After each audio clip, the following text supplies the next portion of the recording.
Oh, we got who's read AI meeting notes of these? Okay. Charlie and Sinead added read AI. Jamil, Hello, hello, welcome. hello, Welcome. people.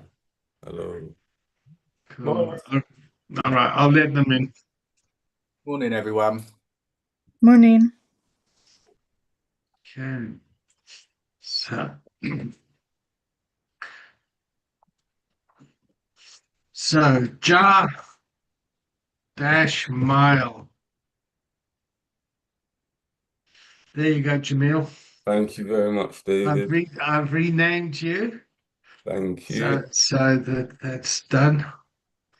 We got Daniel in my top right hand corner looking very serious there. Oh, hiya. We we got Sarah trying to eat undercover under the camera. Cooking breakfast. Yeah. All right. So I'll ask you to check in, Sarah, once you just take another spoonful. Oh, okay. Would you like me to start? No. Relax. I'm just teasing. I'm being cheeky. I'll carry on then. You carry on, love. Mhm. Thank you. Okay. Great. So Sankalpa aren't joining us today. They've got recovery games or something. And I'd like to introduce you all to Jamil. Jamil has did the community of practice coaching path. He's completed uh, uh, his training and certification in that journey, which is really a lot of people that solo travelers, for want of a better word. I can't think of a better word. Yeah, and then he's completed, and I've invited him to join us. And he can join us for as long as he wants. So we have Jamil here and Olivia. This is your fourth week, yes? Fifth Yeah, week. fourth, I Yeah, think. Yeah. yeah. Okay, and you've committed now to do what it takes to get certified. Yeah, Yes, wonderful, please. wonderful. All right. So I'll just let Moss in, and then Jamil, you can do a check-in. And just tell us a little bit about yourself, whatever you feel comfortable with telling us. Yeah, yeah, I'm all right to do that. Okay, go for it, Julian. Okay, I'll do a check-in and like David said, I'll talk a little bit about myself. Today I'm feeling very um very positive today, actually, and happy to be here in a different group. I'm usually in on a Tuesday morning. And a little bit about myself. Um, where do I start? Um, I am 6.5 years in recovery. I had a 14-year addiction, and I would say probably about the last 4 of those years was dependency.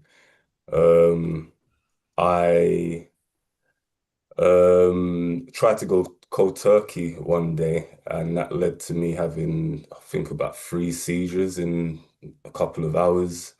Um, Almost died, got woke up in hospital, um, lost, I'm partially sighted now because of it. It's called alcohol amblyopia or toxic amblyopia or nutritional optic neuropathy.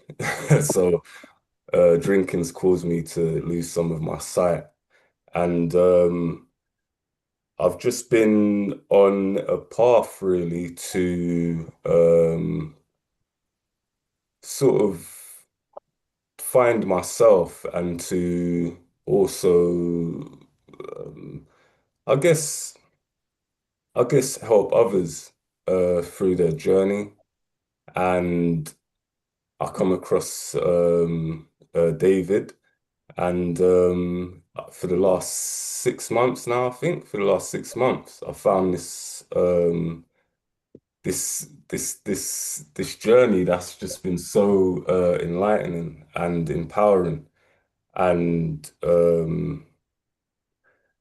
it's sort of helped me grow in confidence where I lost loads of confidence through I would say the trauma, the guilt and the shame of alcohol misuse. And yeah, it's an interesting time in life at the moment for me, and I'm just embracing everything that comes at the moment. And yeah, that's it really. That's in summary. That's a brief story about myself. And I will tag. I can't see any of the names. Sorry. Can someone tag some of them So, for me? so Jamil, first of all, thank you so much. That was a very humble check-in. If I could just add a little bit to that. Yeah, Yeah, so Jamil joined the training. He was to develop himself as a trustee of a organization that helps people that are partially sighted or poor sight problems, yeah, as particularly from alcohol-related issues. And I didn't realize how many people have been impacted by that, and what a big portion of the population isn't catered for in that way. Um, and since Jamil's been with us, the funding's been cut for your organisation. Is that correct, Jamil? yeah. That's with the other charity. That's with the The, homeless the charity. homeless I'm on two. charities I'm on two charities, two boards. Yeah, too. Okay, great. Okay. So I'm really grateful that you're here, Jamil, and really nice. want to support in any way. You bring a hell of a lot of lived experience to yeah, an even more marginalized population. So thank you for coming here. Pavi, nice to see you here as well. Welcome. Where's your gorgeous Yes. face? Hi, David. How are you? I'm good, thanks. Let me just introduce you quickly. Okay. So, Pavi is a fellow South African from Johannesburg who's done the recovery coaching training as well, and was part of another path that happened on a Wednesday morning. And I've invited Pavi to join us as well to complete her certification. Pavi runs a treatment center in Johannesburg. And yeah, so Pavi, if welcome, it's great to have you here. If you're okay to just introduce yourself quickly to all these old timers here. They're a rough bunch, this lot. Oh, hi, everyone. My name is Pavi. Yeah, like David said, I'm from Johannesburg. Um, I own two treatment facilities, sober houses, like halfway house more. Um, and yeah, for addicted, alcoholism, and yeah, their next transition, like reintegration. And yeah, I just wanted to do the recovery coaching because we use a lot of that. Like my colleague is also a recovery coach, and we found it really, really effective, in particular with like reintegration. A bit about myself. So I'm also in recovery as well. I actually recently celebrated 14 years of continuous sobriety on the 11th of September. And yeah, it's just become my passion, seeing other people recover and, get well and the lights come back on, in their eyes and they're able to live fulfilling lives. It's just something I wanted to do and give back, the way I've been given back. So yeah, that's me. Thank you, Pavi. I saw your Facebook posts, and congratulations on that. And what really touched me was the family photographs and how families get reunited in recovery and how important that is. That really touches my heart because of what what my family went through and with my kids being taken away and all that sort of stuff. So welcome, lovely to have you here. Let's Thank you. go to Olivia now. If you'd like to check in and share some of that good news, if you're all right with that, Olivia. Morning. Yeah, I got some good news yesterday. I had a CAFCAS appointment last week, and I got the report yesterday, and it says I don't need a supervised visit with my son there. So it's been 2.5 years since I've been able to have him on my own. So yeah, and it's quite funny because I was 23 months sober as well on yesterday as well. So it kind of all happened. So I'm just waiting to go back to court for the judge just to kind of sign it off, and then yeah, it's up and going. So I'll have him to myself for a little while. So I'm really, really happy about that. Yeah. Claire, if you want to check in. Hi, yeah, everyone. I'm Claire from We Do Hartlepool, and I'm checking in really well. Really lovely to see the new faces in the group. So I have floor to use, and just massive well done to you, darling. How good is that? Well done, Olivia. And I will pass over to Charlie. Thanks, Claire. I am Charlie from We Do. It's great to be back after my couple of weeks in Johannesburg at the Foundation Clinic and the Mankind Project. Just want to say, welcome, Jamil. Welcome, brother. Yeah. Right, Charlie. Yes, we walked that journey. You've done me the last 6 months. It's great to see your smile this Thursday morning, you, my brother. And welcome, Pavi. And some great news, Olivia. I just want to give you that. And yeah, I'm checking in with gratitude. And I will, Sam and Danny. I'm in. Thanks, Charlie. Yeah, hi everyone. Sam checking in, feeling really positive this morning. What a wonderful, lots and lots of wonderful news and updates. So yeah, feeling really, really positive and really happy, and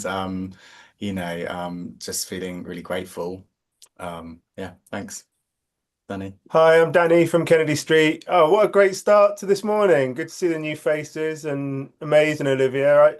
I've also got a bit of good news today because I was struggling a lot with connections with my family because of my alcoholism, and I've been having lots of positive chats with my sister on the phone just recently, and I was sharing quite a bit about last week about my trepidation about trying to get to see my mum, who's not very well, and had a great chat with my sister last week, and I'm allowed to go and visit my mum tomorrow. So yeah, so it's a real gift of recovery. Yeah, so I'm very happy about for the first time in about 2 years seeing my sister mum. So yeah, happy days, and I shall hand over to Daniel. Hi, yeah, I'm just a little Sutton on the Wirral and visit my mum at the moment, which I'm allowed to do. And yeah, I went to an 80th birthday, and I've got a christening coming up at the weekend. It's really nice. It's been really good.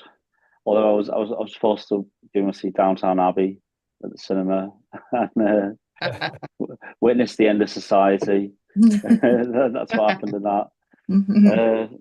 I'll pass over to Moss. Yeah, morning everyone. Yeah, I'm feeling pretty positive this morning. Really good to be here. Nice to see some new faces. I've got a bit of positive news, I guess. So I've been invited to go and visit a friend in Young who owns a rehab in Thailand. We own many rehabs around the country, and I'm going to visit him in November in the means to get a job and work for him. in Thailand. I mean, that's pretty positive news. Wow. Yeah, Amazing. that's really cool. And I will tag Sarah. Thanks, Moss. Oh, this is good, isn't it, this morning? Yeah, I've got unstable. My connection is unstable, so I don't know if you can hear me properly or not. I'm checking. It's been a great start. That's kind of lifted me, definitely, with work, managing kind of 3 jobs, and getting lots of new piano students this week. So it's been busy, which is great, and just with my 2 girls, but all good. Because I'm present. So I'm happy to be and in my life. I will hand over to, don't know who has the beat. Back to me, I think. So yeah, what a nice check-in. What number class is this? 15 or 16? 16. 16. Really? Yeah. Time flies when you're miserable, huh? Yeah. Yeah. So just a very quick recap. We start off with the coaching conversation. Yep. We use the symbol of headphones about listening. We do the continuum, which is a glasses for looking. We do the system where we see there's been a lot of healing in the system this week, where we talk about the family systems coming together with Olivia, Danny, and the healing of the system that's happening. Then we talk about the 4Q model, the 4 intelligence, IQ, EQ, SQ, and PQ. And then the last one is creating the container. And this symbol here is basically the up-down arrow line is the patriarchy, the masculine, and the circle is the matriarchy, the feminine. Yep, or the animus and anime, or the head and the heart, whatever you want to do. And so the next 4 weeks will be focusing. We're here in this part of the training. Yeah. So creating the container. Yeah. So if we take each individual here, the creates a container. Yeah. We have all of us, all the people here. Yep. And we check in and we create a container. Yeah. So we have a container here. Yeah. Now each individual will either be in a culture of recovery or a culture of resilience or a culture of adversity or a culture of addiction. Yeah. So each person will have their own continuum there. Yeah. So let me just quickly write COR or COA, COR, COA, COR, COA. Shouldn't have drawn so many people. All right. So if you were to look at this container, yeah, where did everyone check in? Cultural recovery. I would say a lot of people checked in this sort of area. Would you agree? Yeah. Yeah. And if we look at the whole system here, the culture of resilience, the culture of adversity, I would say this container is operating up in this area. Yeah? Making sense? So as coaches, when you're facilitating, you want to see where the individuals are and where the container is. Yeah? So for example, in rehab, yeah, we might have a whole lot of people that are, in a culture of addiction, yeah, and they're all talking about the problems, and it impacts the culture of the container. It starts to bring the container down.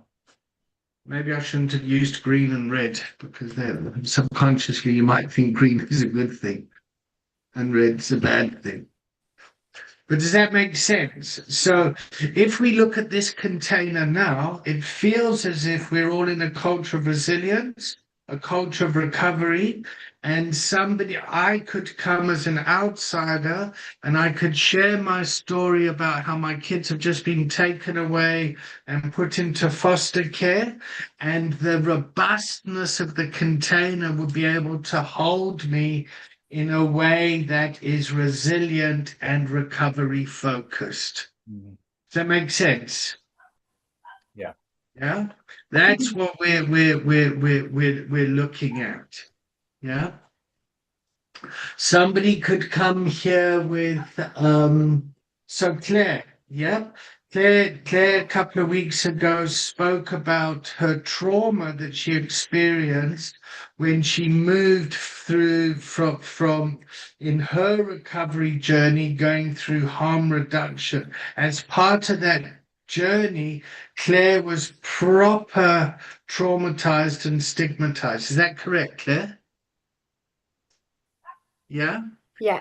And Claire was able to come here and to share that story and her experience and was able to be contained in a deeply compassionate and robust way. Is that correct, Claire? Absolutely, yeah. Yeah? Yeah, correct. Cool. So now we want to, as coaches, to be able to read the container. Yep. How are we doing in our own individual container?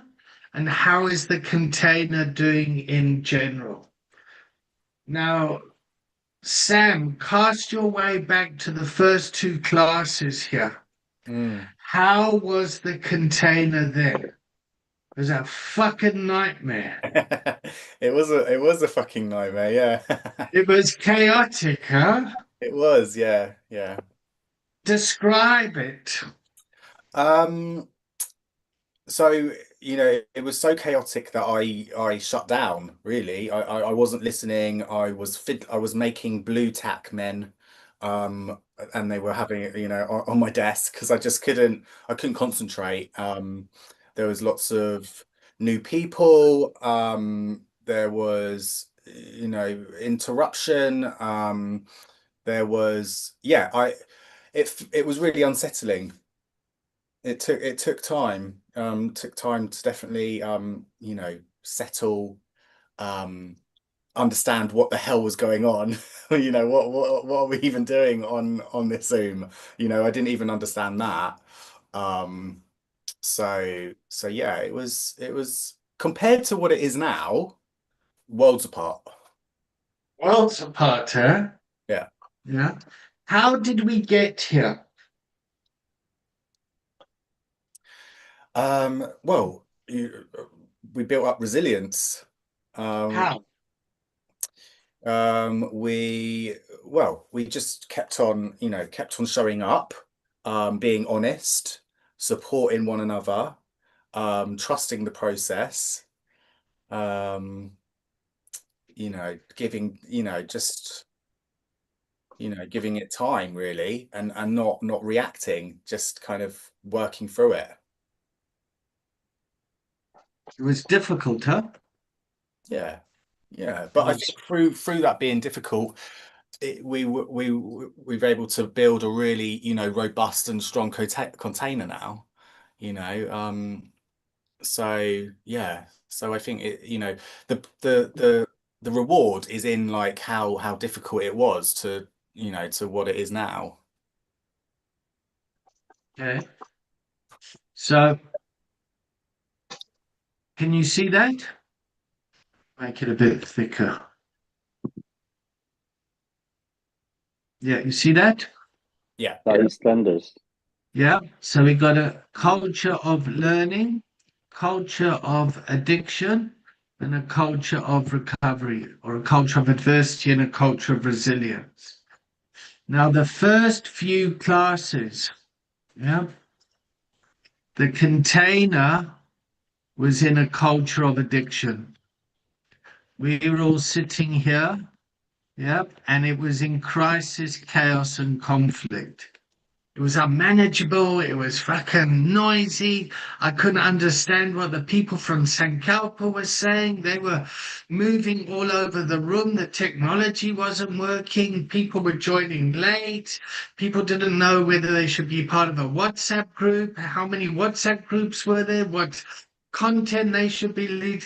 Yep. And hopefully I was coming from a culture of resilience and coming in and facilitating the container. And slowly, after where we are now, this container has moved to a culture of resilience. And the whole class is kind of over here as well. Making sense? Mm-hmm. Yeah. So Sam, you can actually see the difference of where we are 16 weeks down the road, 15 weeks down the road, however it is. Yeah. Yeah. Okay. So the reason that we do that is we create robustness by experiencing what it's like to be in the container. Yeah. You get the practical experience. Yeah, you get thrown in the deep end at times. Yeah, like Sarah, build the container. What are we doing? Blah, blah, blah, blah, blah, blah, blah, blah. Yeah, this is the experiential type of experiential part of the training.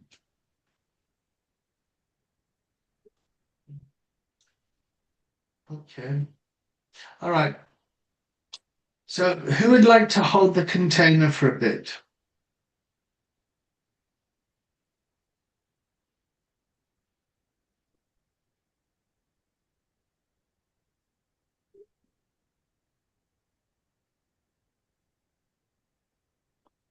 Okay. Who wouldn't like to hold the container for a bit?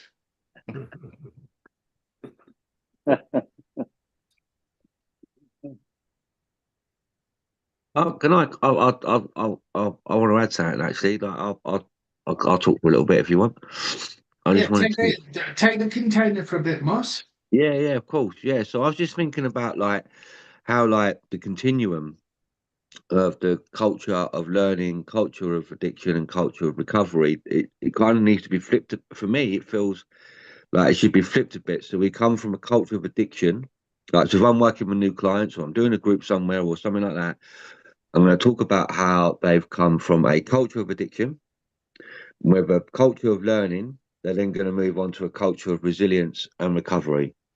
And in that, like, I'm trying to sort of think about like when I'm, working in this rehab and like they're coming in and they're talking about their environment being a environment of addiction. And when they go back to that environment, they've hopefully, through a culture of learning, they can move into a culture of recovery when they go back to their hometown, go back to their cities, and it's trying to encourage. It's like, for me, like that, because it's like the culture of learning.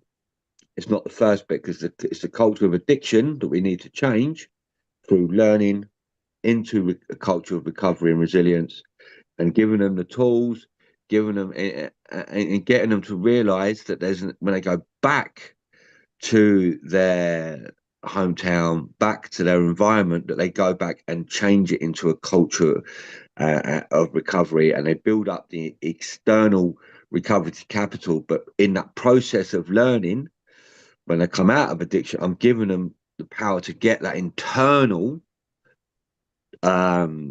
the internal recovery capital. Like, I can do this, you know what I mean? Like, I can, yeah, you can, you know what I mean? So they get that, oh yeah, it's in me, right? But when you go back, you can't just go back to that same place. You can't go back to the same patterns. Like, yeah, you got to go back to your job. Yeah, you got to go back to your family. Yeah, you got to go back to where you're living. But you can't, when the guys go to the pub on a Friday night after the week of work, you might not want to do that for a while. You might want to go, well, where do I go then? We go to some meetings. You know what I mean? Go and do some nice healthy stuff. Go to your wife, go out for milk. You know what I mean? Go and change that culture. Change that. Get that external recovery capital set, so when you go back, you know what I mean. So that's where I'm thinking, like, why I think it's like the culture of addiction, then learning, then recovery and resilience. So I don't know what anyone else thinks about that, but that's the point I wanted to make.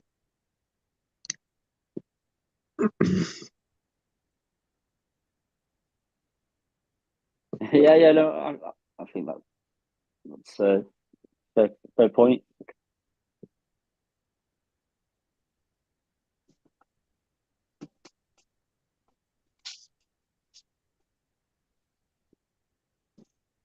Got a hard room today, Moss. It is a fucking hard room, isn't it? Yeah, because we're talking like and it is like, like I think, like when we're talking about the container, and we're building that container and we're checking in, we're building that rapport, we're building up compassion and understanding for each other, all knowing we're in the same boat. And then, that continuum is all of a sudden that's learning, isn't it? Because it's a culture of addiction. We Yeah, you start are right. building the container. It's right what you're saying. I think what the point of it is, like, in the model, that we did have a lot. There was life before addiction. That's what it's pointing to, isn't it? It's the culture that got us to where the addiction happened, and then we're coming out the other side. But what you're saying isn't wrong. It's probably yours is like a model inside the model. I can't see the white. Oh, sorry, I can't see the whiteboard. Internet connection. But just kind of following on briefly what Moss was saying. Yeah, I've got that recovery, and I know I'm resilient. But for me to maintain keeping on stopping or they're intertwined, I need to be continually learning about myself, about recovery. So and therefore doing things like this, and that resilience and recovery, and my recovery collateral bigger all the time. So yeah, can be very intertwined. So let me just jump back in. Can everyone else see the board? I'm sorry, you can't see it at the moment. It's just me, I think. Okay, so we've now moved the container over to a culture of learning, and our learning environments. We've gone through this diagram here, where we talk about the experiential learning and then the theory. Yeah. And certainly at the clinic in Johannesburg, the place clinic means place of bedside learning. So when people come to our clinic, we don't treat them as patients, we treat them as students, and how to learn how to live in a culture of recovery and a culture of resilience. Now, the environments that the people come from, so they do very well in rehab. Yeah, people do very well over here. Yeah. So somebody can get well in that environment, but when they go back to the so-called normal world, that hasn't changed. And their family members and the environment that they're in are still over here as well. And they've learned how to cope because of being exposed to watching their loved one descend in a culture of addiction. Does that make sense? Yeah. So the family members need to learn about this environment as well and what their recovery looks like. Making sense? Yeah, and that just really rings true for me because of going into rehab for 28 days where you're wrapped in cotton wool. I liked the fact that I knew where I had to once I went to bed. I loved all of that. All of a sudden, after 28 days, the doors left open, go, and that's it. And that's why places like we have in Brighton with the vital if it was there then, because I had somewhere to go. My family, remember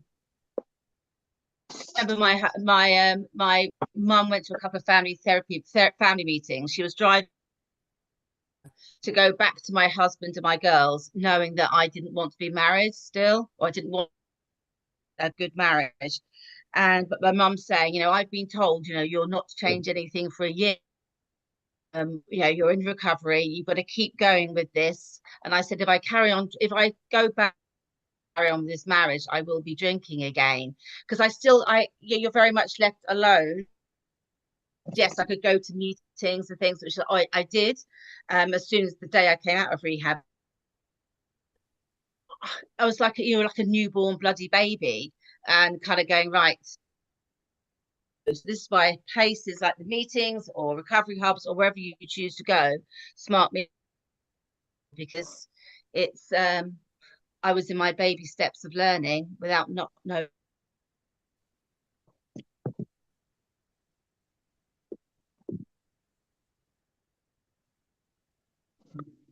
So, Sarah, how important was structure for you in your recovery? What was important? Sorry, I lost you there. Structure. I still didn't hear you. You said something beginning with S.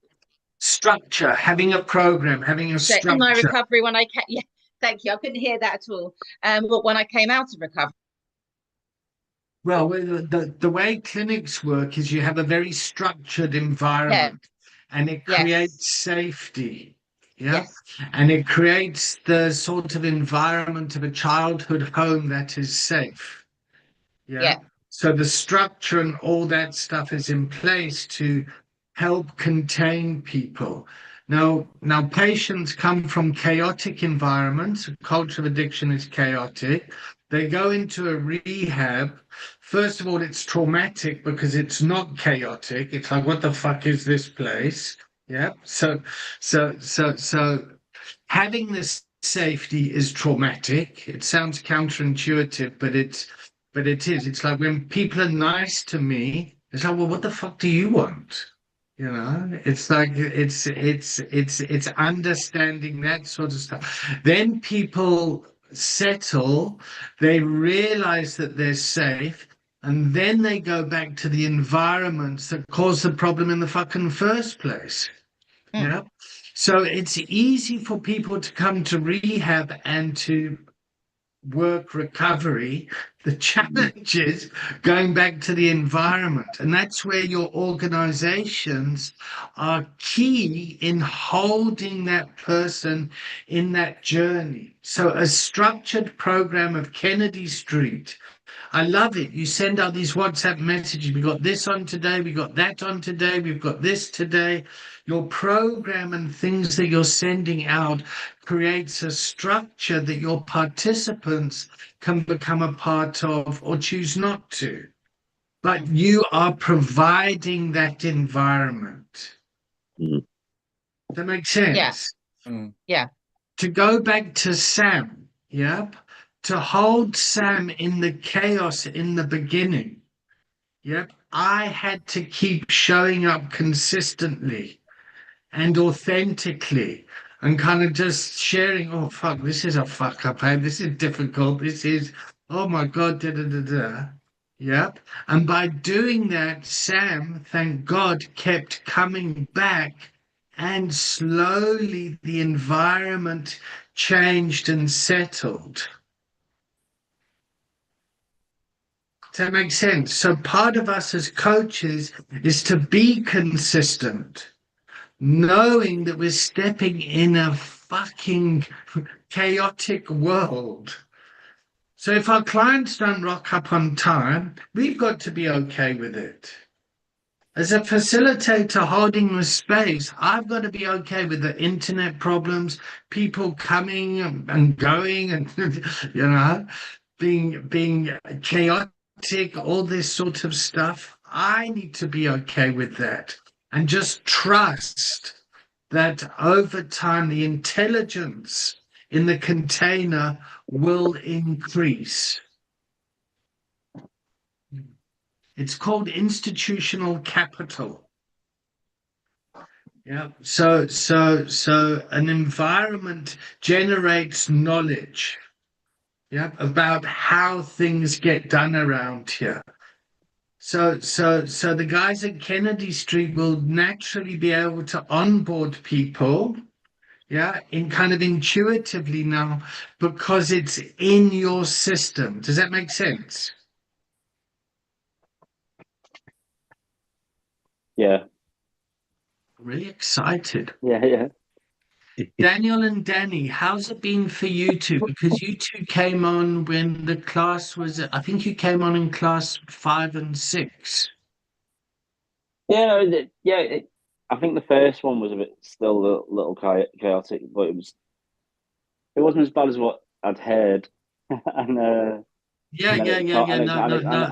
and it did quickly start to calm down then, and Yeah, you must be thankful to Sarah, Moss, and Sam. yeah, They, like the they're the support. I elders think that they went showed up. before you.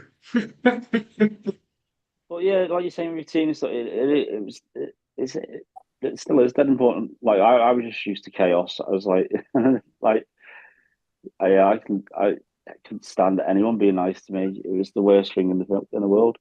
Uh, but even now, like 18 months in, I've got to keep to my structure and I'm just going to my volunteer jobs, being at the same time each week and coming here and uh, yeah. Otherwise, it throws me quite a bit. Well, actually, I'm realizing now. Finally, I think being up here that I have changed now and things are changing with me, so it's getting easier. Like being in pubs and stuff with family. Uh, like I'll go to the pub for Sunday dinner with friends, but I wouldn't go. I wouldn't go and be in the pub environment just for the sake of it. But I've managed to, I did that this week, and it wasn't a problem whatsoever with people drinking and things like that. So yeah, it's nice to be here.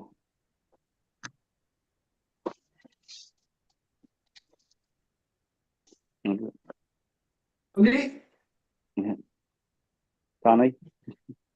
Yeah, I mean, I think we didn't experience some of the early chaos that's been described, but it was still I found it a little bit tricky to come in late, because I didn't know what I'd missed or what I was or heard that it might be tricky what I was getting into, and I suppose also for me I came with my own preconceived ideas. I thought it might be like a Zoom classroom, where we just, it would just be more sort of standard learning. So it took a little while to wrap my head around the style of the group.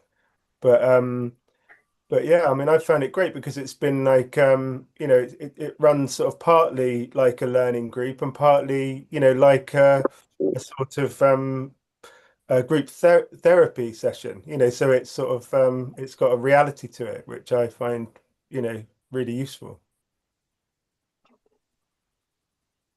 So how do you think Jamil and Pavi might be feeling? Yeah, Uh, Go on, bit Daniel. confused. Well, yeah, just a bit nervous. Just hello, how you doing? You on board? Uh,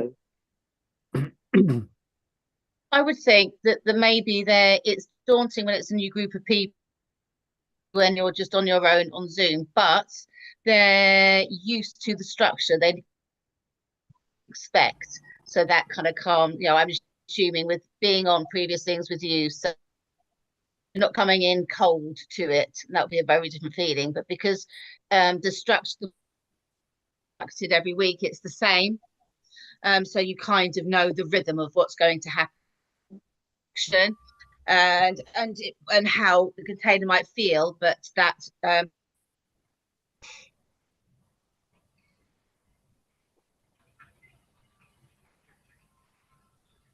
Mr. Morrison, where are you at? Where am I at? Where am I at? It's a good question. Just coming back from South Africa, I spent some time at the foundation human clinic, which basically gave me like a brand new understanding of recovery from a kind of Johannesburg, your foundation, which was lovely to go over and experience it. And I suppose my analogy and my metaphor here, as I was sitting and I was listening to everybody, I think the difference between what I experienced at the clinic and what I experienced in the UK was this: when you leave high school, when you go to university, or you go to university, you put down your school uniform, your uniform, and you don't really know. You put down that your uniform because when you're going to a higher education or a higher standard of growth. And I suppose that's what I experienced in Johannesburg, as much as what the environment was. The environment was that it was a structured environment that you didn't see. And it reminded me of the time when I went to college, and even though we knew who the lecturers were and we knew who the students were, there was an integration where we didn't have to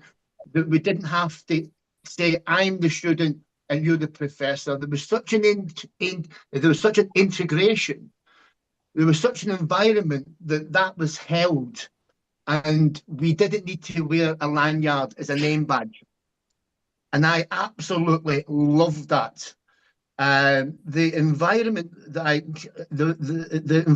I experienced in Johannesburg was a completely different environment than what I experienced in the UK. In the UK, there's a kind of them and us, you know. I'm the worker and you're the client. And what I experienced in the environment in Johannesburg, even though that is the case, you don't see it. You do not see it. And there's that mutual respect and understanding. We don't sit across a desk. We sit in a circle and we check in together. So the staff check in with the clients, this emotional intelligence check-in, so that the clients know that the staff are as much human beings as what the clients are. And I absolutely love that. So the staff may check in, oh, I'm feeling a bit shitty today because of blah, blah, blah, blah, blah. And I just think that little bit there just relieves the pressure in the container, in the space, because then we start to look at the system as if, we're all just human beings coming together in a humanity to help each other. There isn't a them and us. And really, that's what I picked up in the clinic. I also picked up a lot of that. There's a lot of recovery overkill in the UK. There's a lot of recovery overkill where, say, you, for example, do 90-90, which does my nutting. Because if you do 90-90, how can you take your family along? How can you go from work and then go a meeting for 3 months solid, and then think that your family's going to look at you any different? Now, I know that person needs to get well, but we also need to take our family along in that as well. And I experienced a lot of recovery overkill with people with their own heart and their own love for recovery, then get a job back into recovery, and then they spend their life in recovery. And I don't, and it's this really revolving door of recovery. And for me, recovery is what we do outside of recovery. I can spend my life in recovery, but what we're doing with our families, what we're doing outside, what's our spiritual connection?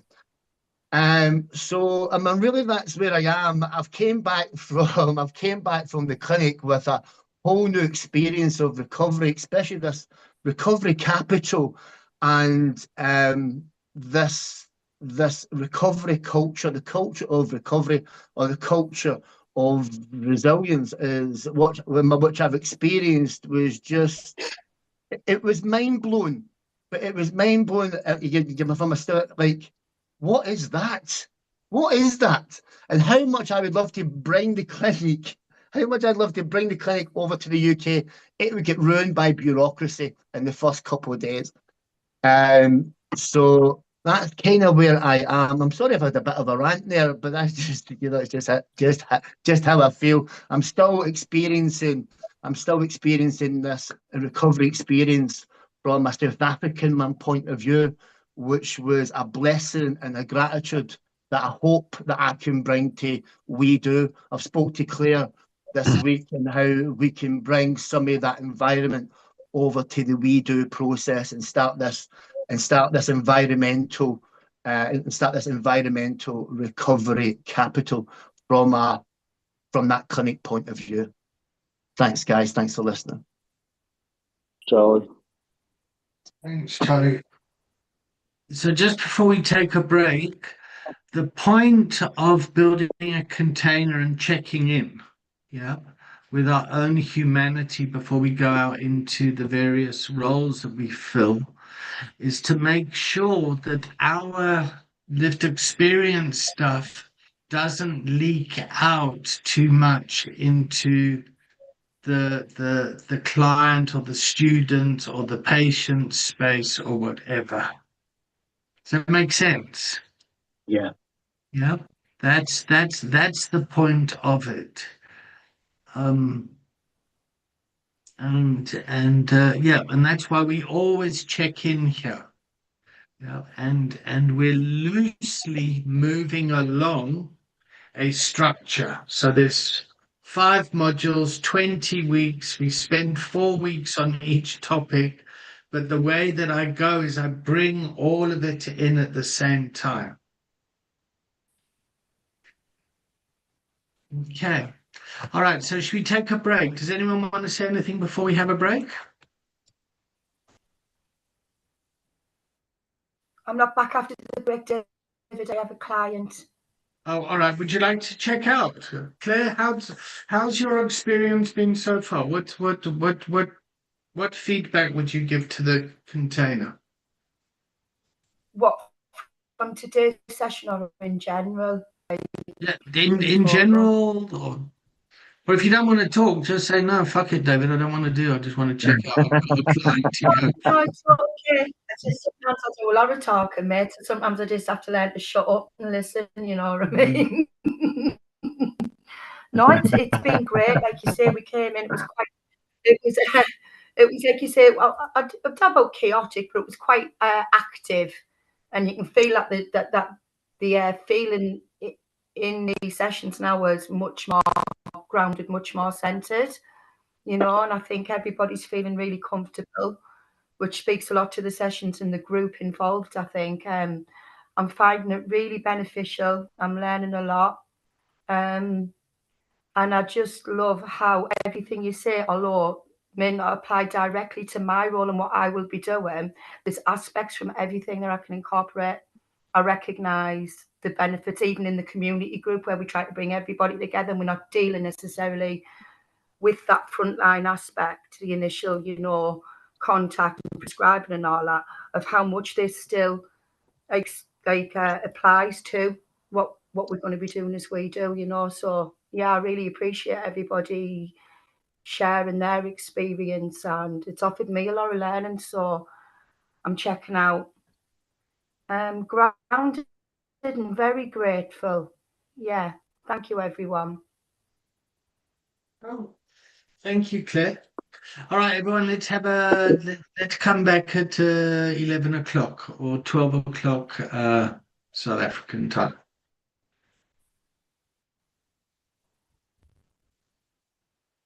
Bye, everyone. Bye, Claire.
David. No, you're the only one that listened to instructions and arrived on time. Good for you. Everyone will come in now. There's Sam and Danny. Yeah, I'll just wait for Danny to put that in. Sam. Okay, Sam, do you want to check in, mate? Now that you got your mouth full. I'm joking. I'm joking. I'm joking. All right, Jamal, build the container. Start the check-in. All right, David, thank you very much. So is everyone in? Just Everyone start. coming? You just start. All right then. Olivia's here. Sam and Danny are here. Sarah's just arrived. So tag one of them once you checked in. All right, I'm checking in, still feeling positive and happy to be a part of this container. It was nice meeting everybody and getting a chance to hear a little bit about what people's thoughts are with recovery. And I would like to tag Sam. Thanks, Jamil. Hi, yeah, Sam checking in. Feeling, yeah, really positive, really present, really engaged, and yeah, looking forward to the next hour. I'll tag Danny. Hi, thanks, Jamal. Yeah, checking in good. Yeah, it's been a good session this morning, and yeah, looking forward to the rest of it. And I'll tag in Olivia.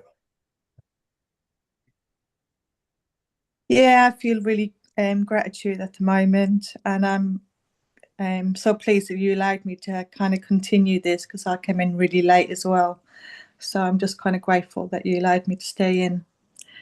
I will choose Pavi. Hi, Pavi checking back in, feeling, yeah, really interested. And yeah, looking forward also to the next hour. Thanks. I'll tag Sarah.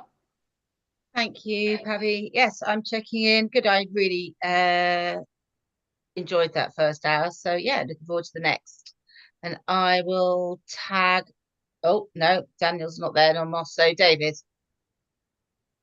Yeah, I'm checking in. A couple of weeks ago, I had a seizure for some unknown reason, and it's really impacted my thinking and my speech and my anxiety.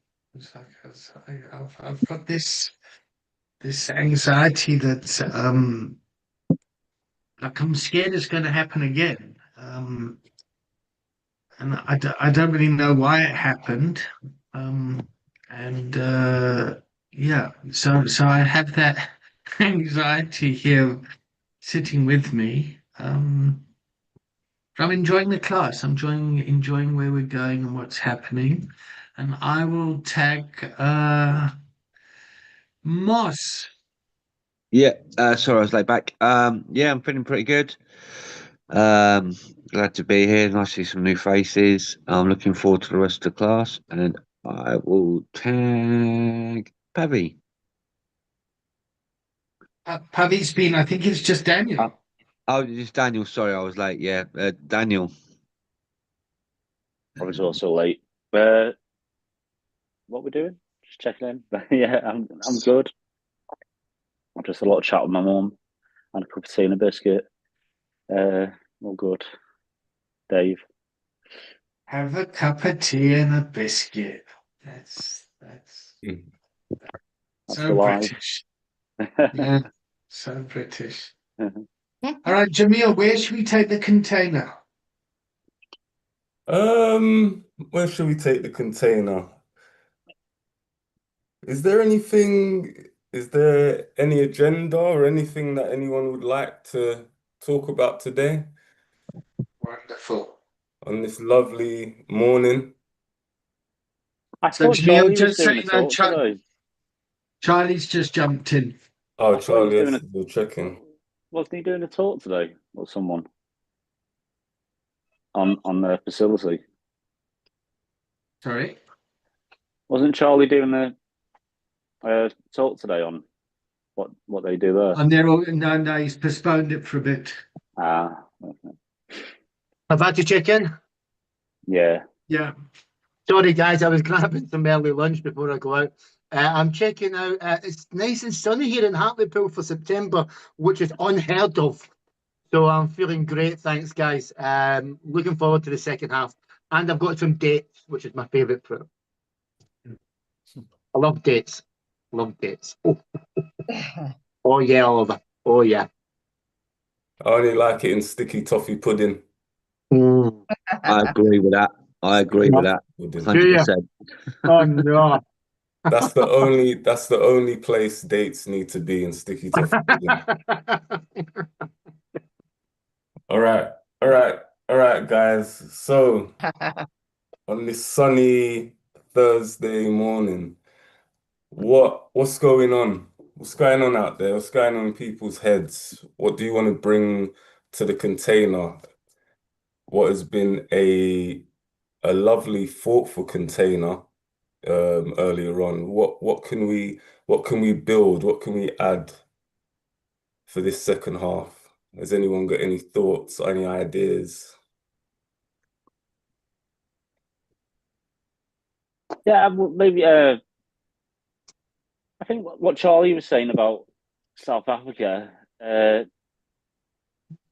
nice, and then I felt a bit sad for Charlie as well, because I feel like,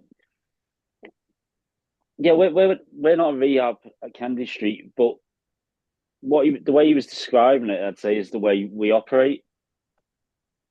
We already do, like when we do groups and things at the hub, the clients and the staff and the volunteers, we're all included, and we all do the same thing in that way. And yeah, it just sounded like you had a really nice experience, but you were contained and it was all nice and everything.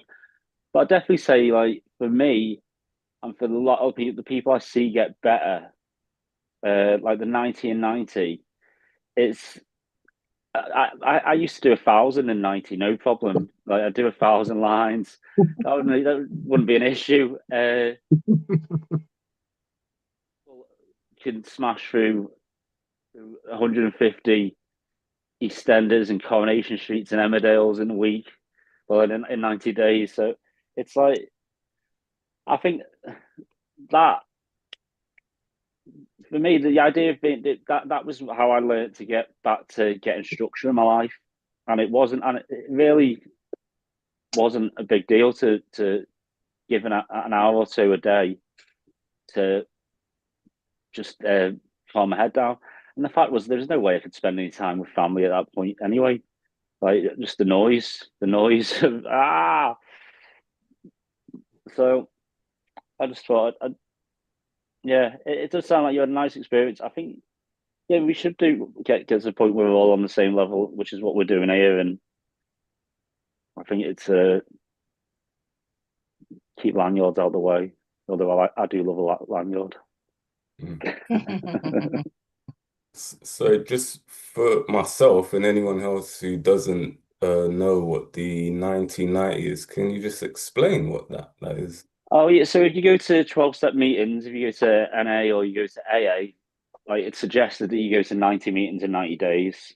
Right. And that's because in the first night, in the first 3 months, for myself and for most people that I speak to, like, when we stop using, our heads just kick the shit out of ourselves. Like, just spending any time on our own, it's just trying any opportunity we get is to push us back out there. So getting that hour of respite a day and having that consistency and saying, no, this is what is important to me. What's important to me is getting clean, is to go to a meeting every day. And we say 90, 90. If that's too many, just try one a day for a week and then continue from there. But it's like, yeah, it took me, I had to go to a meeting every day for 6 months, I'd say. And then now it's come back a lot more. So I can just go, I just have 2 service positions a week now. and then they do things with the hub and stuff like that. But in the early days of this, I feel that that structure is definitely life changing, and that really does help.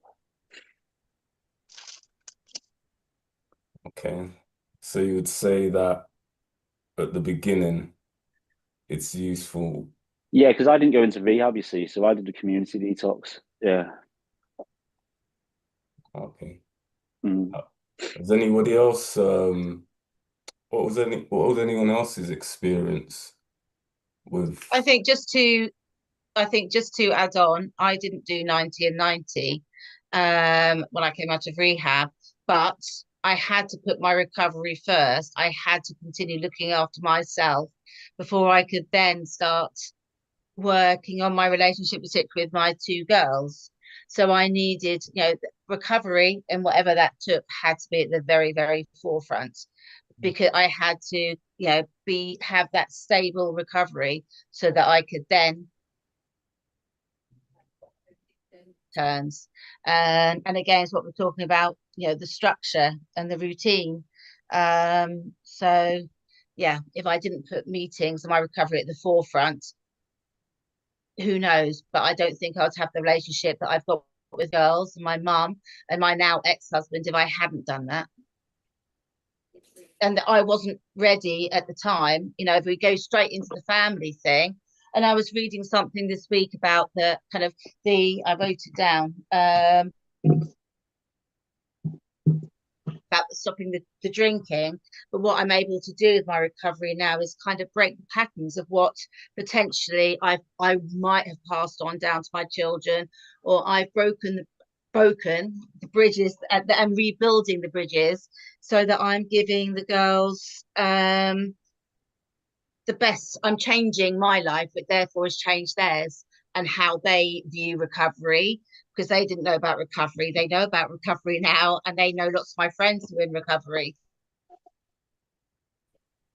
But I needed to do that for me first before I could start working. My girls weren't talking to me, and if I suddenly said, right, now we've got to go to these family groups together, I couldn't see that that would have worked. And they had their own journey to go on of learning to have a mum who was in early recovery as well, and parents who were separating. So I think it's important we all find our way. But yeah, recovery first for me, all the way, so that I can carry on doing what I'm doing now, and built amazing bridges with my girls. I'll jump in here if that's all right. So yeah, from this recovery coaching, and obviously working at the hub, I've become a lot more self-aware of like what my experience is. I did do 1990, and actually, reflecting on what you said, Charlie, I probably did overkill on recovery for like the first year. I lived and breathed recovery. I went to a meeting a day for a year. I came to the hub. I used daily, so I had to have a transformative experience. And I'm quite grateful because I wasn't working at the time. I'd lost my job through addiction. I wasn't speaking to my mum. Um, I was a single man living at home. So living in my, living alone at home. So I was given that kind of, that I had to do that really. Um, and what that's allowed for me is now to start, I like what you said, Charlie, about recovery is about, all the outside stuff, right? The family and the life, a bridge to normal living. And so with that foundation, I've then been able to like explore studying, explore what a job looks like for me, incorporate friends who aren't in recovery, start making, start living a life and having recovery outside of recovery, right? So my journey's been very much slow, I guess, in that sense. But going back to my original point, being a recovery coach, it's really about, I have my experience, but also who's the person I'm I'm working with? You know, are they still in full-time employment? You know, is 1990, you know, possible for them? You know, are they living at home in a culture of chaos, or a culture of addiction? You know, you know, it's that nuance, isn't it? It's like, what does that work for them?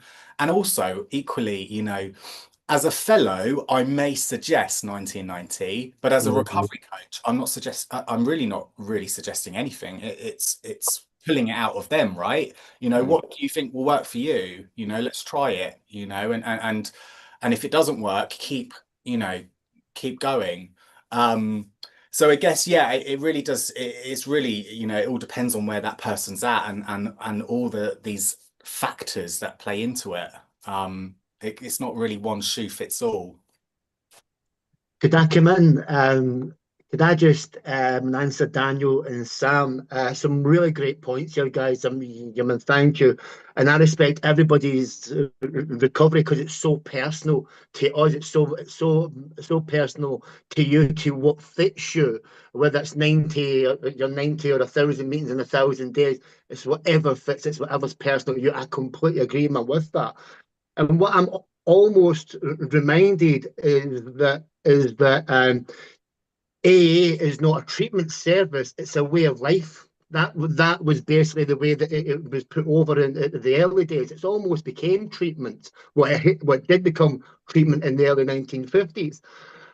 But what I was kind of reiterating, because I'm the exact same as you, Sam. I was almost at meetings every night of the for about a year. I was almost, because I needed that, man, as well. But what really gets my goat up is this almost became law when you join the fellowship, and when you go into AA, it's almost law that you have to do this 90 and 90.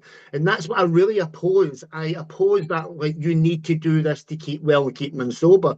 Because for me, is what Sam and Daniel has said, it's whatever suits you, what's best for you, what's going to fit, man, where you, because as Sam said, you know, there might be family or work or whatever else. But what I've seen is almost sponsors pushing their sponsors to the maximum limit of doing this 1990, and almost and relapsing because of the pressure that's put on them. And that's the bit that I really, really object to. So I completely agree, Sam, exactly what you said there, brother. I was probably the exact same as you, and Daniel, man, as well. Completely, man. You agree. It's whatever fits you in that circumstance to almost get you well. But you know, for me, it's like Alcoholics Anonymous is a way of life, and it shouldn't be forced upon anybody, or any modality should never be forced upon anybody. We should be finding our own path, whatever suits us.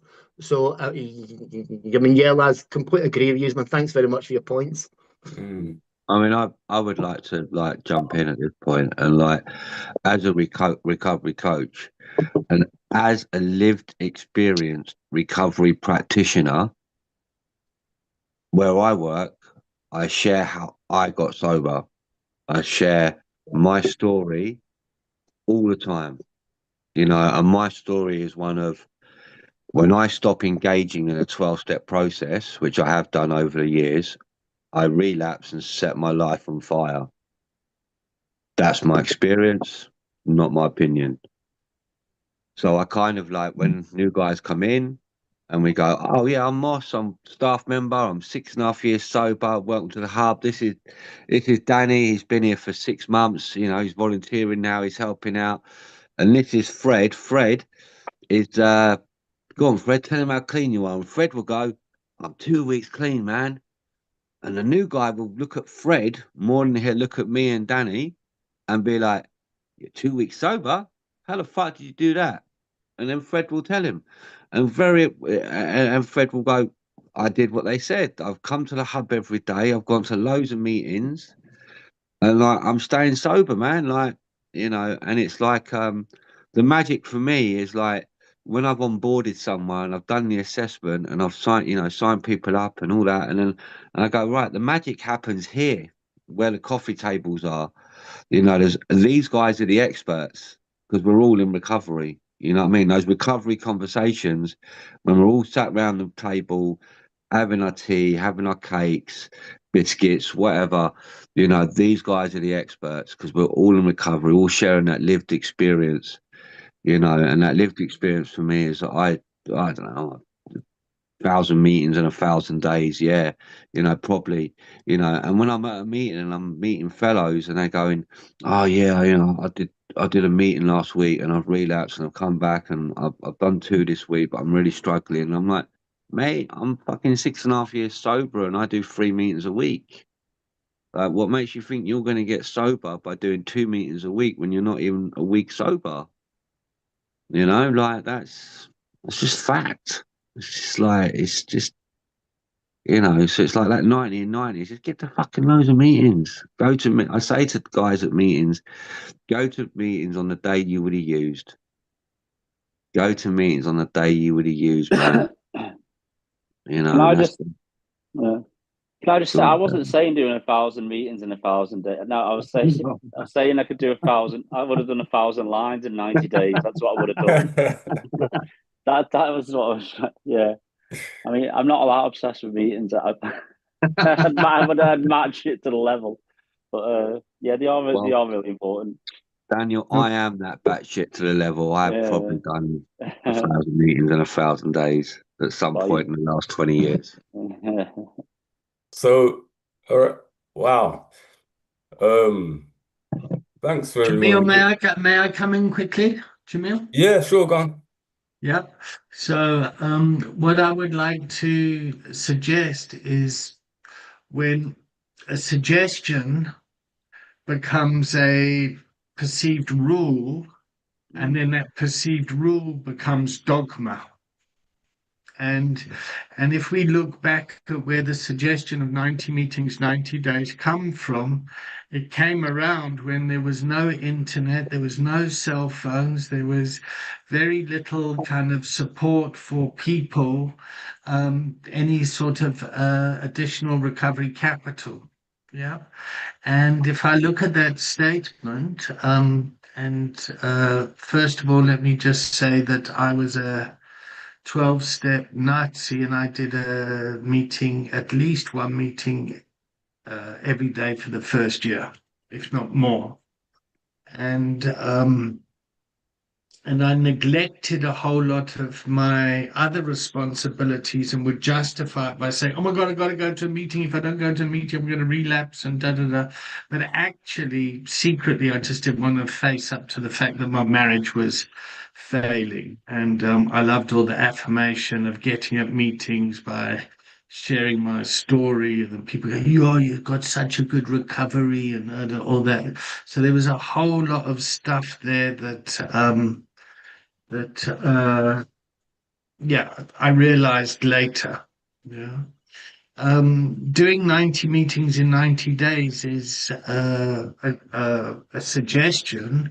I think it needs to be changed that, you know, you should focus on our recovery on a daily basis in some way whatsoever. Now, there are 24-hour meetings that continuously run on the internet that you can listen to on your phone.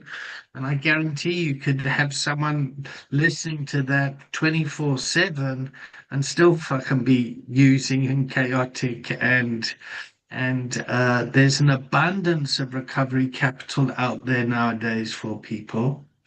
And a lot of these suggestions didn't take into account the current world that we live in. And one of them that triggered me in the previous hours was when Sarah said about her marriage. You know, the suggestion would be, don't get married for a year, don't get divorced for a year. But Sarah was quite adamant, and fuck, I've got to change my marriage situation because if I don't, I'll drink. And that the common sense that came from Sarah as a coach is something you would want to support. Yeah. If you're in the fellowship, a lot of people might have an opinion about that. Oh no, don't get divorced. You don't want to change anything for your failure. Da, da, da, da. And and what I really want us to in the coaching role is to try and give as much agency to the individual to decide where they are at, even if it's fucking chaotic at times. And the example I always give is the gambler.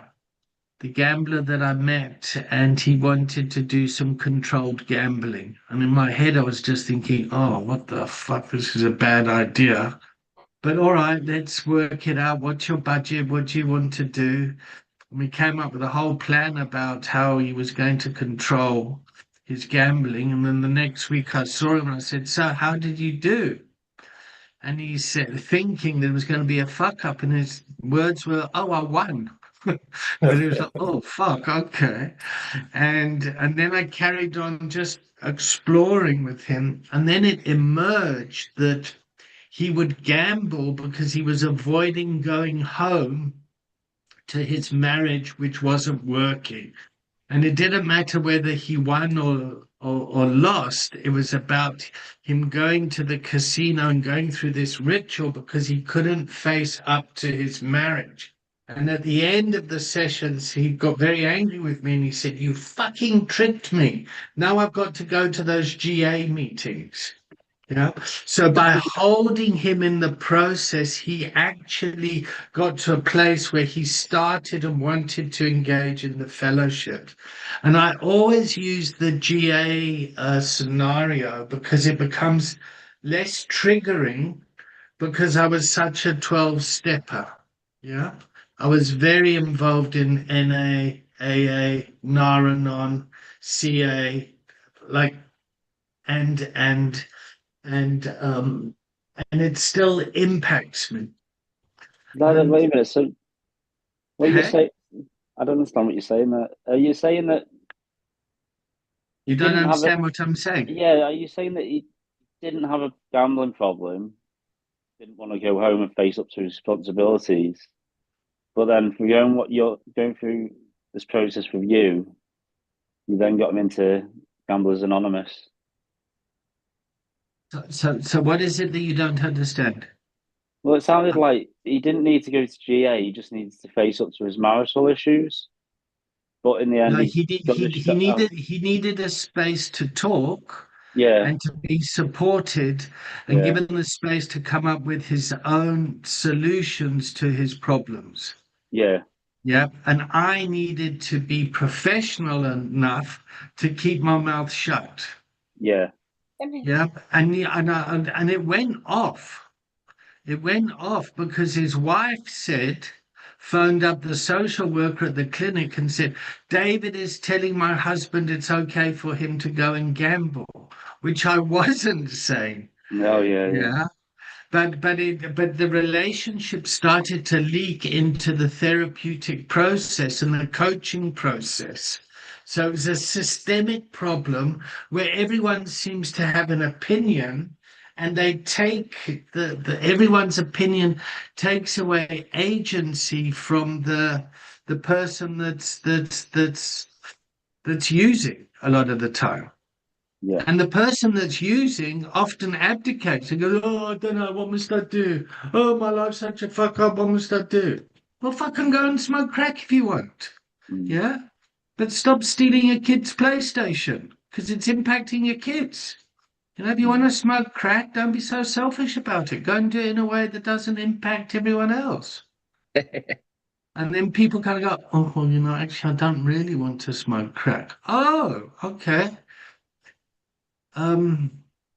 Yeah, no, I can feel myself getting activated now. Physically, I start to, because I was in a group last night for myself, for my own recovery journey. And the facilitator there's got a lot of 12-step background. And I was talking about my relationships. And I could see where the person was leading the conversation, because I spoke about my three ex-wives and my marriages and my current, and I could see, and then they said, has there ever been a time when you haven't been in a relationship? And that just felt like real fellowship talk coming in, because the suggestion in the fellowship is, oh, you've got to have a relationship with yourself. You can't be involved with anyone. Take time out for yourself, all that. And I could just feel that that agenda was coming in because the person had an anxiety of wanting to help me. Is that making sense? They were That frapping. No, it sounds like you got confronted with the fact that you didn't want to be on your own. And Okay. I don't know. It just sounds like if say you have always been in a relationship, and then a suggestion that not really a suggestion that maybe you just take 12 months out to focus on this is sounds too ridiculous. That sounds like an extreme reaction to just continuing to be as you are. And maybe like with Sarah, like we'll never know, like, but maybe if Sarah did take 12 months, she'd still be married, and it's not so she's happy the way she is now. But her and Nick have still got a really good friendship. But maybe that time would have made a difference, and it's just we're all in the difference. Yeah, I think it's just they're all suggestions, aren't they? And this is my point, yeah, that yeah. they're just suggestions with no understanding of the individual context around it. Yeah, there have been many times in my life where I've been alone. Yeah. And if we look at me getting involved in marriages, there are many times I got married because I didn't even want to, but the other person did, and I didn't have the voice in me or the place for my own agency and to say, no, fuck, I don't want to do that. Yeah. And my current partner I've been with for 14 years, and we have a very kind of healthy relationship, I think.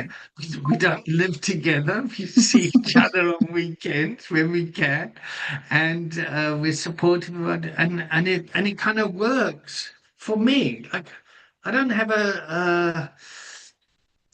what am I trying to say here? What am I trying to say? Coaches need to stay stupid. So David, They need to say, fuck, I don't know. What do you think? Let me help. Let me support. Yeah. So David, what I kind of hear you saying, or what I'm learning, what I'm getting from it is basically, no matter our background, it's okay for us to share our experience, right? But no matter what my background, I don't know what's best for the client, right? It's always the client that knows or has the information inside them, right? And they're much more likely to go to GA if they come up with the idea themselves rather than be suggested. Exactly. And our job is to create the environment where the client is encouraged to be empowered. Yep. Regardless of our own stuff. Obviously, I mean, if somebody else is going to be harmed in some sort of way, that's not. But I've come across that very rarely. That happened to me when I was in rehab. That we've done a kind of a relationship about all your relationships you had, and it was said that I've never been on my own, and I was like, well, I was married to somebody for 18 years, and I'm with a new person now, and I've been with him for 4.5 years, and they were trying to kind of tell me, is this man good enough for you? Don't you think you should have some time out when you get home? And I'm like, and I ignored it, and we're quite happy, If I took their opinion, where would that have gone? It's like, what did they expect me to do? Like, finish with this guy that I've known, and he's in the fellowship as well. He's like 23 years sober, and they were going, So "Oh, you were 13 stepped. Oh my God, it's terrible." Yeah, that's exactly what they were saying to me. You were And I was taken like, advantage of. You were predated on by a perverted male.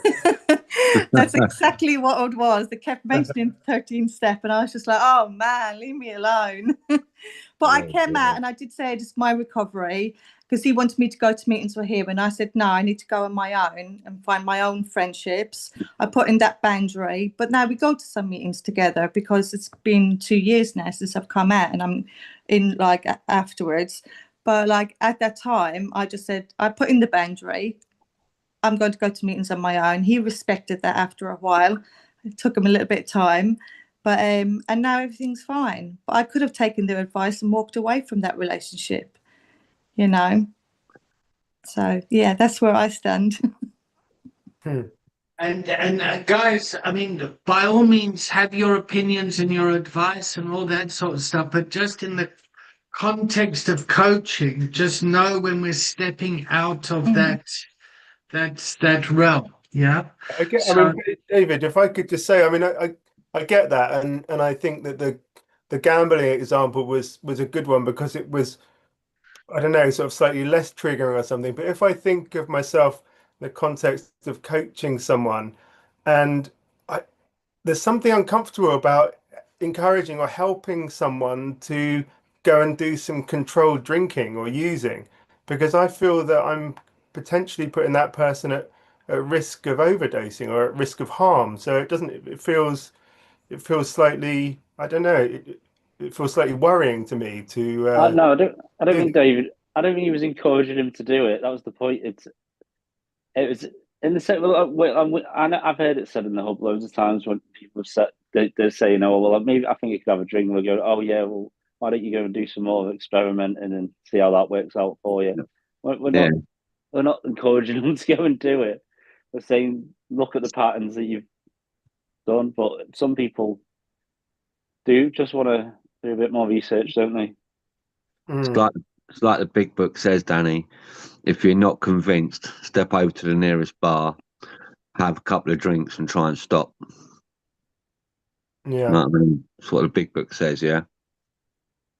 Yeah, of course. Yeah, it's just sort of, I don't know, just for sort of in the way that David encouraged, or not encouraged, but supported someone to go and do some controlled gambling.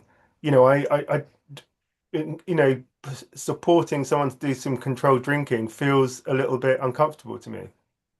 so it really feels uncomfortable for me, and I will say it. Yeah. I'll say this is really uncomfortable for me saying it, but I also know that fucking by telling you not to do something is going to make it that more attractive as well.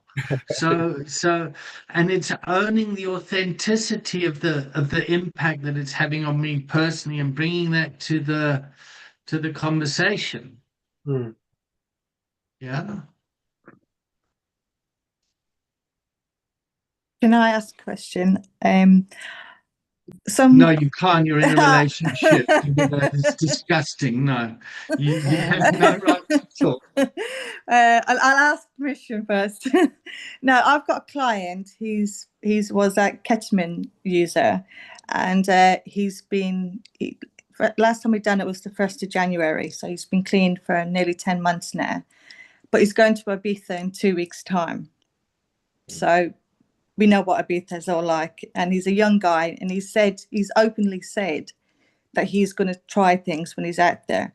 Just he said he will be back, but what sort of encouragement should I give him when he does come back or before he goes? What does the container think about this one? Javi, let's hear from you. Let's throw you in the deep end here. Oh, I was just observing so nicely.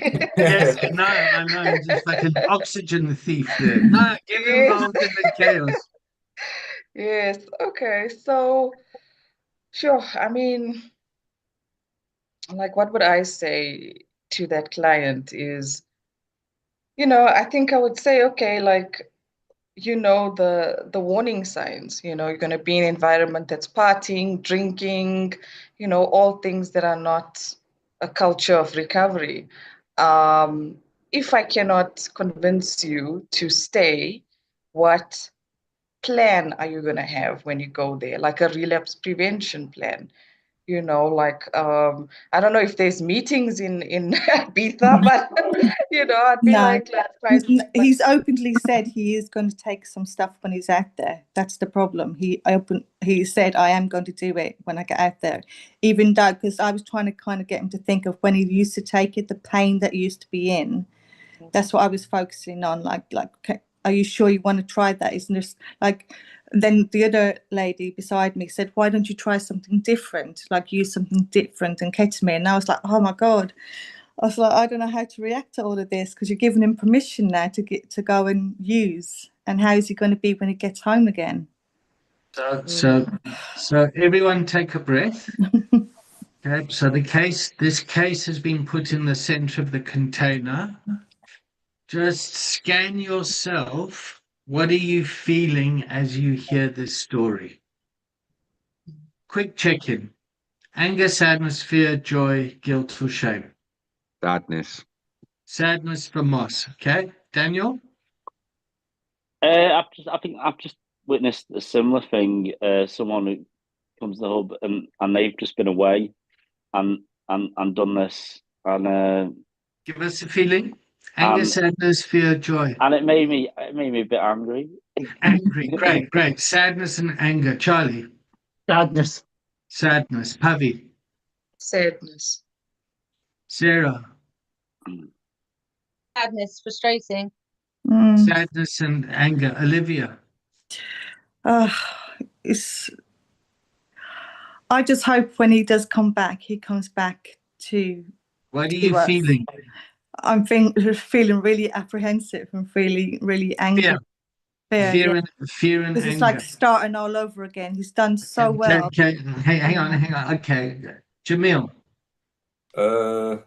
Slight worry. Fear. Okay. Sam? Yeah, fear and anger. Fear and anger. Great. Danny? Yeah, fear. Yeah, I feel scared for them. Scared. All right. Cool. All right. So here we are in our center. Yeah. And we've got a container here, and we've got anger and joy in the present, right here, right now. Fear is the future. Yeah. But sadness is the past. Yeah. So the gift of sadness is compassion. Yeah. People go out and using might die. That's where it can lead to. And we have compassion for that fucking angst or whatever. Like, fuck, it's like life's hard, going to Ibiza and not using is fucking, it's, I feel a sense of compassion for that person. Yep. The anger is about boundaries, clear boundaries. What the fuck are you going there for? You want to stop using, you don't go fucking, don't go to the barber if you don't want a haircut. Like, fuck, why are you seeing me? Like, what's the point of coming here? What is it that you really want here? Yeah. And then fear gives you the gift of intuition. It allows you to see into the future. Fuck, you might die, mate. Yeah. There's a whole lot of ketamine consequences that are coming to the surface nowadays, like bladder problems and fucking I don't know what. So these are all the kind of things that our emotions are being activated around. Yeah. Okay. For me, yep. What I think your client is asking for is, will you still be here for me when I come back? I'm going to go off, have a use up, I want to have a party. Are you still going to be here? Yes, of course we're going to be there. Okay, so you're enabling him, yeah? Well, it's smart recovery, so it's like you can't. I'm taking the piss. I'm taking Don't take the piss out of me. Yeah, no, I am. And I deliberately did that because I know there will be people who say, oh, so you're enabling him, you're fucking me. Yeah, I know, yeah. Okay. But like, he is convinced that when he gets back, he will be able to stop again. My worry is getting back and then going down the pub again the week after, seeing the people that he went to Ibiza with, and it all starts over again. And that's what he will do, isn't it? And that's the nature of the beast. It's a journey. Yeah. But I will tell you one thing. Once you've got this knowledge in your psyche, you cannot use with the same conscience. Yeah. Oh, yeah. That's what he thinks. Moss will have a lot of experience with this. Yeah. Yeah. In fact, I'm sure a lot of us do. Yeah. Yeah. Okay. The most successful thing out Yeah, of a ruined coaching my life. conversation. Yeah. But as coaches, we want our clients to come back. Yeah. Yeah. And when they go away, to know that we're here. And a coaching intervention's a short thing. Yeah. So And it's building that resilience to recovery. You know, at the Recovery Hub, we are about recovery and sustaining and maintaining that recovery. And some people will come and go. Some people don't just get it. But all we can do, I suppose, is just, but this, you know, it's all I feel is I just keep doing my recovery my way, and people can take from that what they want. I could say anything to anybody, but it's not going to make an iota of difference potentially because it's there. And I Yeah. think you know, he's made that decision. He knows he's had, and he'll have that. That's been that's somewhere in his psyche. He'll remember that and what's he experienced. But they kind of, this is where you have to go out and live your life. Not everybody comes back from it. And I think also, you know, it's a case of having boundaries as well. You know, you know, I can get really involved really quickly, and you know, want to, you know, shake clients and be like, you know, and what I've learned over time is like, you know, I can't get too involved. I have to have some professional boundaries, and I have to leave work at work, you know. And it doesn't mean that I can't, you know, I don't care, or you know, but the nature of this beast and my experience is that, you know, a lot of people don't get it, you know, and you know, and a lot of people don't get what? a lot of people, well, I imagine they probably do get it at some point, but I haven't seen the fruit, you know, the fruits of the labor. It might be that it takes years from now, and the one thing that I've said, maybe they cling on to, and that will be the thing that brings them back into recovery. But you know, you know, it's we're all on different journeys, aren't we? And Yeah. I No, think but you're right, 100% right. Like a lot of people don't get it. Don't get what? They don't get they don't get any recovery, because that's why we go to a lot of funerals. That's the fact of it. A lot of people just don't manage to get Okay, well, recovery. everyone dies. Thanks. Not everyone dies from a drug. Yeah, but not everyone dies from a drug overdose. So, and it's like, so just I'm just agreeing with what Sam says. Like we can. Not everyone does get recovery, do they can come in and ask for help, and they.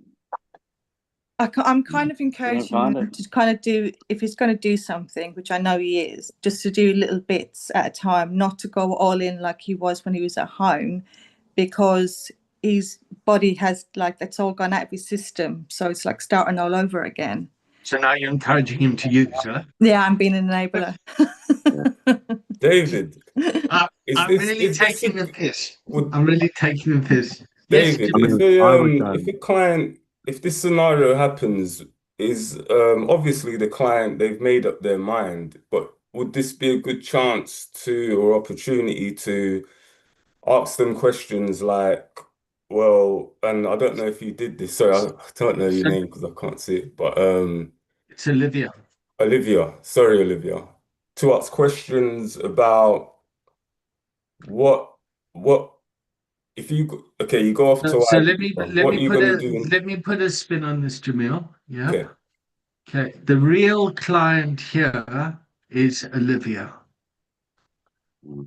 Like where we are now in this container, it's really Olivia that's the client here. The person that is sitting in front of you is the coachee, is the client. Yeah. And if we weren't in a learning environment, but I would explore with Olivia what is going on for her in the coaching relationship. Yeah.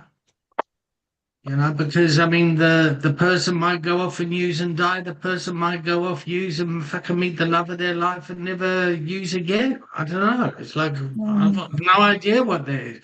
But Olivia's the one that's sitting here like, shit. What do I do in this situation? Mm. Mm. And then to support Olivia in her practice. And so that would go into case management and supervision. Now, if this person is a member of a team, a therapeutic team like Kennedy Street or Sankalpa or something, there will be a team discussion around this. Yeah. So that we don't have to try and support this as lone individuals, because everyone will have a fucking opinion. Mm. Yeah? How, just as a matter of interest, as a smart recovery facilitator, what support do you have? I do my AA meetings as well. I go to 3 or 4 meetings a week, and I can speak to the clients, like the people that run the charity that run, how I'm feeling and stuff like that. So How is it set up? What is the structure of smart recovery? Do you have supervision? Do you have a I don't, because I'm a facilitator, so I don't have supervision. I have got a certificate, so I can just facilitate it. It's more or less a group discussion. There is tools and stuff like that, but sometimes we don't get around to doing them because somebody's checking in, and their checking in is kind of takes over because they need to deal with something. So we can't. So just in this situation, who would come up with it? Would it be a group facilitation to support this person with their decision, or is it a one-on-one interaction with you? He will have a one-on-one with a support worker. He'll have that there, and then he does the smart recovery with me. So he has.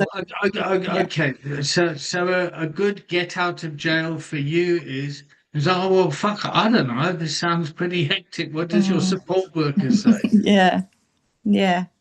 Does that, because the boundaries can get very confused and lost. Yeah. And then everybody else in the group is giving their opinions. Yeah, I know. It becomes a fucking mess very quickly. Yeah. You know, I can feel it now. I'm fucking activated. Jamil, what kind of container have you created here? Your first meeting, you've already caused all this guck.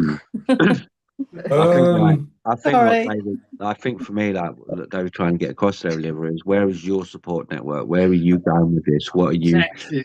Because you've been activated, you've got triggered, so you've got some feelings and emotions that have come up for you. So where do you go with that? You know what I mean? What are you going to do to look after yourself? Yeah, I'll speak to his co-worker, like his support worker. I can speak to her and see what plans she's set out for him. Do you have consent? Do you have planned consent? Yeah, I can. Yeah, in there I can. Yeah. But yeah, like my fear is that he's going to go back and that's it. He's back on it. And he's a very young guy. Like I want to mother him, and I know that's like overstepping the coach. Great, there we go. Yeah, okay, there you go. So where do you go with this fear, Olivia? Where do you go with these feelings to mother him? Where do you go? What do you do for you in this situation? I talk to you guys. But we're only here for 10 weeks. We're gone. In 3 weeks' time, we're gone. So what are you going to do in 4 weeks' time when we're not here? Well, I can speak to the other, because there's another lady that facilitates it with me, so we can discuss it as well and speak to each other about it. Yeah. Marcia, are you happy to have a conversation with Olivia as part of homework? Yeah, sure. Why not? Olivia, are you open to that? Yeah, of course. Yeah. Okay. I'll send you my number now, Olivia. Okay. I'll just put it in the chat. Anyone's welcome to give me a call whenever they want, man. I'll just put it in the chat. Call 0800 Moss now. Get me covered. There you go. Take my number, Olivia. Give me a shout, and we'll have a. Mossy, that's my number. Huh? You're right with this being streamed, everyone. By the way, I forgot as long to as read my number doesn't go out on the stream, David, I'll be fine. Okay, well, I think that's fucked, and now we've got to take the whole thing down because of. Oh, you'll be right. Thank you, Mark. I've got your number. Right, let's start the checkout with one thing that you've learned about the container, creating the container. Just remember, we're here as students to learn about recovery coaching. Who wants to go first, Daniel? Yeah, I've learned that hey, maybe it doesn't happen instantly. Just it slowly builds itself around over a little bit of time. Right. Jamal. Thank you. Yeah, I think the same thing. I've learned that from other containers as well, that it builds itself, it creates its own life, and you can just sort of sit back and let it develop. And I'll tag Charlie. Thanks, Jamil. I've learned that learned that through a robust container, you can have this courageous, transformative conversation. That nothing's really took personal, because the more that we go into this courageous conversation, the more that we can talk about all this stuff. And I really, applaud that about this container. I thought it's been an excellent first half and an excellent second half. So thanks, guys. I will go with Javi. Thanks, Charlie. Yeah, so this is like one of my first containers that has been like quite robust, as you said. And I mean, like I was definitely enjoying observing the dynamics. But yeah, it's what I've learned is just how how much value and insight can be brought into the container, and different perspectives, and how they all, make sense and are all valid. So it's been really interesting seeing and witnessing this robust container. And I will tag Sam and Danny. Thanks, Kirby. Yeah, Sam, checking out, feeling feeling really, really good. What I learned from the container is that it's really dynamic, and it can go in any direction at any point. So it's good to kind of, be on guard, I guess, really, and be, authentic in the moment. I think in this scenario, I have like two voices in my head. I have being involved in the container as a student learning, but then also, wanting to respond as if I was the coach, right? And they're two very different responses, getting involved and sharing my opinion as opposed to, asking leading questions, or, holding a container. And that's been quite good to kind of think, oh, how would I respond? It's not about giving my opinions, but so yeah, that's just been quite dynamic, really, to see. So thanks. Yeah. Yeah, thanks, Sam. Yeah, checking out good. Yeah, I think something I've learned today about the container is if it's sort of built really carefully and sensitively, then it creates a really safe space where people feel really comfortable to talk about quite delicate issues, and feel supported in that. So yeah, I think that's been it's been a really great day. And I'll tag Sarah. Thank you. Yeah, that learning that you never know where the container is going to take, and the importance of listening. We've all got strong opinions about this, but it's just important to be just listening to what's going on and taking on board, and listening to what the client is actually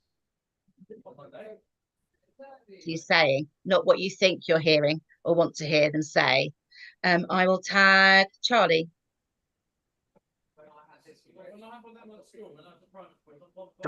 I've been someone else. Mas, did you go? I haven't gone yet. Yeah. I I feel like the container has shifted again. I'm kind of actually missing the chaos of Sankalpa. I missed it. I was a bit late, so I don't know what's happened to Sankalpa. But honestly, I feel like the container with just like faces on the videos rather than groups, it's made it more personal again. It's brought in that, you know, that kind of, I can connect again. I'm able to connect more with the faces than with a group. So I'm feeling a lot more connection in this one. A lot of passion, a lot of understanding, and you know, it's been a really good lesson today. Really good teachings, and grateful to be here. I think that's everyone, is it? I think that's everyone now. Yeah, I check out with Joy. Thank you all for coming. And we check in, we check out, and then the container fucking goes all over the place, eh? And Yeah. at the checkout, just to remind us why we're here. So we're here to learn about the recovery coaching path. Yeah. Situations like this would be part of the case management training, and what you would do with a situation like Olivia brought to this. And just for quick clarity, it wouldn't be the coach's responsibility to decide. Yeah, it would be the caseworker. Somebody else would sit with that safeguarding issue. Yeah. So you want to go to Ibiza? Go to fucking Ibiza. I would do it, but fucking I can't stop you. But I'll be here when you get back. Yeah. Yeah. We're going to Ibiza. Going to Ibiza. We're going to Ibiza. I'm going to Ireland. That's where I'm going. I'm going to lunch. Moss, do you want to say something before I hang up? Yeah, what happened to Sankalpa? Are they doing recovery games or something? They've got a community thing. They'll be back next week. Okay, cool. Yeah. We're Bring the going chaos to back. Ibiza. Cool. All right, everyone. See you all next week. Lots of love. Bye. Thank See you. you in Yeah, Ibiza. text everyone. message, Olivia. Bye. See you in Ibiza. Bye.